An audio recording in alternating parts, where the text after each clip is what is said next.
Guys, alam nyo bang marami ngayon ang nagko-question or nagtataka kung sino ba talaga itong si Joaquin Enriquez, itong boyfriend, bagong boyfriend ni Maymay Intrata.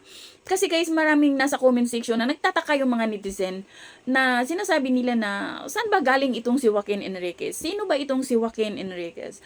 Bakit parang bigla na lang lumitaw at boyfriend na agad ni Maymay?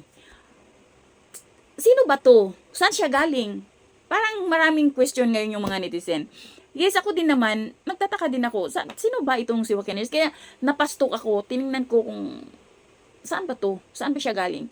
So yun nga, galing siya ng LA, parang ano siya, actor naman din siya. Parang commercial model at the same time, parang nagtutugtog din siya, parang music din. Tapos, meron din siyang, parang actor din siya. Parang kay Maymay lang din. Kaya siguro doon sila nagkakilala ni Maymay sa LA. At di na natin dapat questionin kung saan sila nagkakilala, paano nanligaw itong si Joaquin kay Maymay. Siguro naman si Maymay, alam naman din niya kilatisin yung lalaking matino or yung lalaking totoo sa kanya. Pero kung sa pagkakataong ito is ma-broken hearted na naman ulit si Maymay, okay lang yan.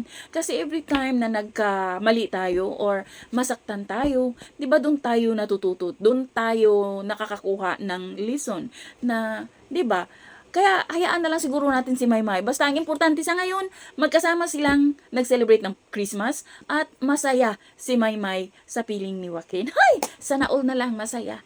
So, yun lang guys. Thank you for watching. Until then, bye. God bless everyone.